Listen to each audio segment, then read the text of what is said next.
یہ مناظر ہیں بھارتی ریاست اتر پردیش کے شہر بجنور کے، جہاں ہولی کے موقع پر ہندو انتہا پسند ایک مسلمان خاندان کی تذلیل کر رہے ہیں۔ ہندو انتہا پسندوں نے نہ صرف مسلمانوں پر پانی پھینکا بلکہ ان کے چہروں پر کالا رنگ مل کر اپنی روایتی اسلام دشمنی کا کھل کر مظاہرہ کیا۔ بھارت میں ہمیشہ سے ہی مسلمان ہندوتوا دہشت گردی کا خاص ہدف رہے ہیں، لیکن نریندر مودی کے برسر اقتدار آنے کے بعد سے بھارت اقلیتوں بالخصوص مسلمانوں کے لیے جہنم زار بن چکا ہے۔ مودی حکومت کی مکمل سرپرستی میں مسلمانوں کو شہید کیا جا رہا ہے، ان کے مکانوں کو بلڈوز کیا جا رہا ہے، ان کے کاروباری مراکز پر حملے کیے جا رہے ہیں اور مساجد و مدارس کو منہدم کیا جا رہا ہے۔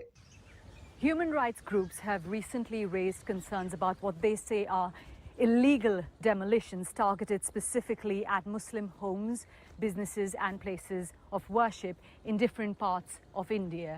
Behind me here is the debris of a mosque in South Delhi. Next to it there was a Muslim religious school, and here further up to my right there was a Muslim graveyard. Now, historians have said that this mosque was at least 600 years old. The government, however, says these were illegal structures, and on one morning in January, they came here with bulldozers and hundreds of police officers and destroyed it all. بھارتی عدالتیں بھی مسلم دشمنی میں مودی حکومت کا بڑھ چڑھ کر ساتھ نبھا رہی ہیں۔ گزشتہ دنوں الہ آباد ہائی کورٹ نے ہندوتوا نوازی کی ایک اور مثال قائم کی۔ ہائی کورٹ نے اتر پردیش بورڈ آف مدرسہ ایجوکیشن ایکٹ کو غیر قانونی قرار دے دیا۔ مودی کال کو ویسے تو بہت ساری چیزوں کے لیے یاد کیا جائے گا، لیکن اس میں ایک اور ہے ہماری عدالتوں کا حال۔ عدالتیں جہاں فیصلے تو ہو رہے ہیں لیکن انصاف نہیں ہو رہا ہے۔ پچھلے ہفتے تمام طرح کی خبریں پرکاش میں آئیں، جس میں الیکٹورل بانڈ سے لے کر اروند کیجریوال کی گرفتاری تک۔ اسی دوران ایک ایسی خبر جو کہ دب کے رہ گئی، اخباروں کے نیچے یا ٹی وی چینلز اتنی زور سے چلا رہے تھے کہ ان جو لوگ ہیں بے سہارا، ان کی آواز باہر نہیں آئی، وہ ہے مدرسے میں پڑھنے والے چھاتر۔ الہ آباد ہائی کورٹ کے ایک فیصلے کے مطابق 20 سال پہلے جو بنا مدرسہ بورڈ تھا اس کو بھنگ کر دیا گیا، جس میں آپ یہ سمجھیے کہ قریب 25 لاکھ سے زیادہ جو مدرسہ چھاتر ہیں ان کا بھوشیہ ادھر میں لٹک گیا۔ اس کے علاوہ 10,000 سے زیادہ وہ ٹیچرز، وہ شکشک جو ان مدرسوں میں پڑھاتے ہیں۔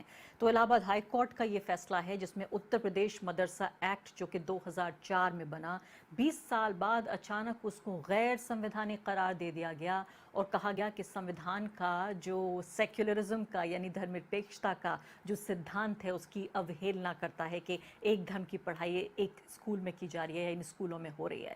مسلمانوں نے الہ آباد ہائی کورٹ کے اس فیصلے کو مسلم دشمنی اور ناانصافی پر مبنی قرار دیا ہے۔ جہاں تک مدرسوں میں تعلیم کا سوال ہے تو ہمارے یہاں مدرسوں میں صرف مذہبی تعلیم نہیں دی جاتی ہے، بلکہ جو مدرسہ ایجوکیشن ایکٹ بنا اس کا بنیادی مقصد عربی فارسی کا پروموشن ہے۔ وہ ظاہر بات ہے قرآن عربی میں ہے یا حدیث عربی میں ہے تو اس کی تعلیم دی جاتی ہے، لیکن ان عربی فارسی کی تعلیم کے ساتھ ساتھ ماڈرن ایجوکیشن سے ریلیٹڈ بھی سبجیکٹس پڑھائے جاتے ہیں۔